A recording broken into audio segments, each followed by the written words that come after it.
ভালো থাকাটা ডিপেন্ড করছে তোমার উপর। তুমি কিভাবে সেটাকে নিজেকে ভালো রাখবে, কিভাবে নিজেকে সুন্দরভাবে এগিয়ে নিয়ে যাবে। পথে তো বাধা থাকবেই, বাধা না থাকলে তুমি পরের জার্নিটা কত সুন্দর হবে সেটা তুমি জানবে কী করে, আর বাধা না আসলে তুমি বুঝবে কী করে।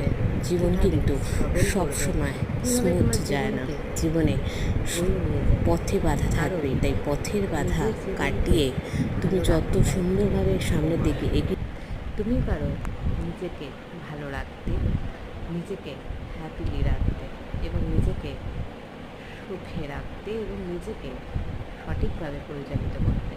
তাই সবসময় চেষ্টা করবে each and every day every moment ভালো থাকার চেষ্টা করতে হবে আমাদের প্রত্যেককে।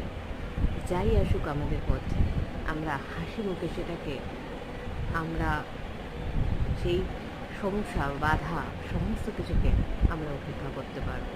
প্রত্যেককে ভালো থেকো, সুস্থ থেকো।